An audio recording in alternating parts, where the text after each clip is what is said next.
Today we're going to learn about the maximum shear stress theory. This is one of the earliest theories for ductile materials for failure. The theory was developed by Henry Tresca around 1864. Henry Tresca was a French mechanical engineer and professor and involved in the development of the unit of meters. This theory, the maximum shear stress theory, is that yielding occurs when the maximum shear stress calculated in a stress element exceeds the maximum shear stress measured at yielding during a tension test. In other words, yielding begins when the maximum shear stress exceeds the yield strength of a material divided by 2. Now, to get to this relationship, let's consider a tensile specimen loaded up to its yield strength. So we've got a tensile sample here, we've loaded it up until the stress that's applied to it is equal to the property of the material's yield strength.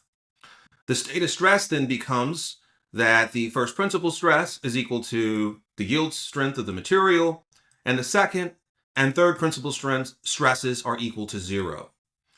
If we then calculated the maximum shear stress in this tensile sample, which would be sigma 1 minus sigma 3 divided by 2, the maximum shear stress is equal to the yield strength of the material divided by 2. So that's where that yield strength divided by 2 term comes from. So the heart of this maximum shear stress theory is that if the maximum shear stress calculated in our state of stress is greater than or equal to the torsional yield strength, which is the yield strength divided by 2, then yielding occurs in our structure. Our ductile material starts to yield. So this theory can be encapsulated as a criterion where the maximum shear stress, if it exceeds the yield strength divided by 2, then failure occurs. We can also simplify it by removing the divided by 2 term on both sides to just be sigma 1 minus sigma 3 is equal to the yield strength of our material. Now, if we wanted to apply this in a design environment where we have to have a safety factor, then we can add that safety factor into the equation and get something like tau max is equal to the yield strength divided by 2 times n, or sigma 1 minus sigma 3 is equal to the yield strength divided by n. So now we have this equation, or we have this equation, whether it's direct or as a design criterion, and it still represents many different states of stress. We have sigma 1 and sigma 3. That could be any state of stress in our structure. So how do we interpret how this maximum shear stress theory looks like, its relationship, this equation, when we have different states of stress, different values of sigma 1 and sigma 3? What we do is to understand this theory better, we plot that equation, we plot the theory, and we try to identify some conditions over which we can define its a form. So here we have 3 cases on how we can build what we call as the yield surface for the maximum shear stress theory. Case 1, let's assume we have a state of stress where we have a sigma A, which is greater than sigma B, and our third term is 0.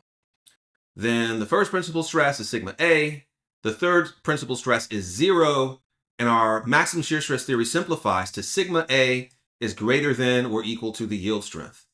Well, that is going to give us a line, case 1 line, that is vertical, that goes straight up, right? Case 2, let's assume that sigma A is greater than 0, and 0 is greater than sigma B, so sigma B is a negative number. Then sigma 1 is A, sigma 3 is B, and our maximum shear stress theory takes this form, takes a linear equation form.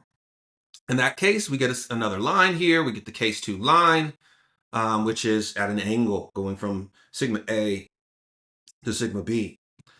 And then finally, case 3, if 0 is greater than sigma A and sigma A is greater than sigma B, so both of those are negative numbers, then sigma 1 is equal to 0, sigma 3 is equal to sigma B, and we get a line. We get a horizontal line for case 3.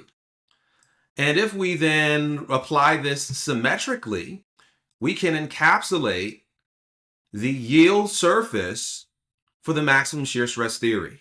How the maximum shear stress theory evolves with different states of stress. We have different ratio, different values of our state of stress. Where if we are inside of this yield surface, we are elastic, we're safe. And if we are on the line of the surface, we're yielding. And if we're outside of the line, we're definitely yielding. If we're anywhere outside of this yield surface, we're sitting on it, right? Now, the question becomes, okay, this is great, it's theoretical. How do we actually get experimental data to prove this theory works or it doesn't work? Well, there is a test that has been developed called the biaxial tension test. In this test, you specially design a cruciform specimen where you can independently apply load in one direction and load in another direction. So you can induce a state of stress that has only normal stresses. So you only have principal stresses applied to your structure. So you get a stress tensor like this. And from this test, you can apply different ratios of force between the two axes and then get different values of the maximum shear stress. So you do many experiments at different ratios, and now you can then furnish experimental data for a given material. There's supplemental materials for this. Check out the Machine Elements supplemental playlist to see some examples of these tests being run. So now what happens when we plot real data with our maximum shear stress theory? Well, our maximum shear stress theory, we've got that kind of, linear box. And then experimental data are the dots that we see here. So we can see that the maximum shear stress theory appears to be conservative. Most of the real data sits outside of the surface. So most of these materials actually are going to maximum shear stress theory is going to predict yielding before the material will really yield. This is a conservative theory in all quadrants. So it predicts yielding before experimental data. And this theory, the maximum shear stress theory, is commonly used in situations where you want additional safety. Since it is conservative, it gives us a little additional safety in our designs. So with that said, we've got this theory down. Let's move on to the next one.